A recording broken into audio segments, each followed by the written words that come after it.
Hey, welcome back. My name is Matthew, and today we're going to talk about one of the cards in the Frozen Throne, which is causing some trouble on ladder. We're going to talk about Ultimate Infestation, the 10 mana card that deals 5 damage, draws 5 cards, gains 5 armor, and summons a 5/5 ghoul. So let's break it down into what other cards do these kinds of effects. So first of all, everyone knows that deal 5 damage, summon a 5/5 ghoul. We have Firelands Portal. This is a very strong mage card. It's a staple in most mages. 7 mana, deal 5 damage, summon a random 5-cost minion. Now this isn't quite the same as summon a 5/5 ghoul, but when you think about it, they're very, very similar. A random 5-cost minion is on average going to be just slightly worse than a 5/5 ghoul, so Ultimate Infestation wins out by a very small margin.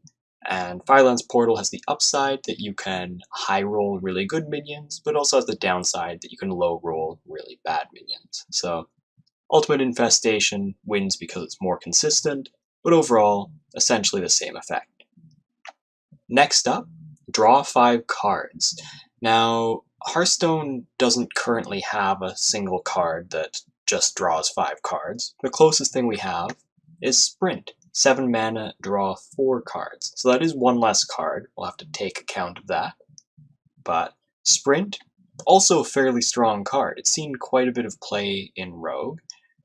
It has been eclipsed by the Gadgets and Auctioneer, because you can just cycle so much faster with the Gadgets in and a bunch of cheap preps and backstabs.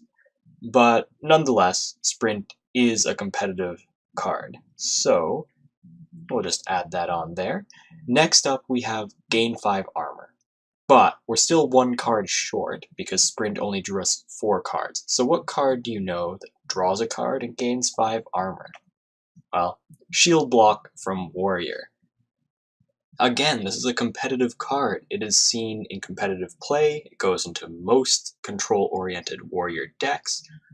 And that about sums it up. We now have all of the text on Ultimate Infestation summed up in 3 different cards.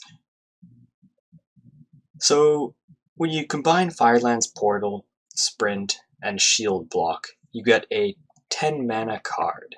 So 7 mana, and 7 mana, and 3 mana gives you 10 mana. Obviously not. It costs 17 mana if you want to play all 3 of those, as well as the fact that you'd have to be playing 3 different classes at the same time. But we'll put that aside for now.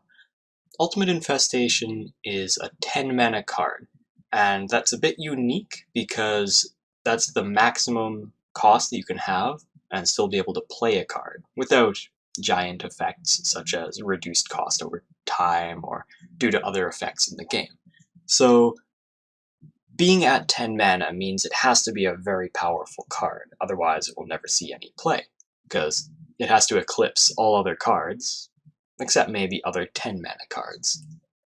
In this case, you can definitely see it's eclipsing many other cards. There's nothing quite like it as a singleton that compares to it. But that's not really why Ultimate Infestation is a problem, per se. The real reason why people are frustrated with Ultimate Infestation is because it comes out far earlier than turn 10.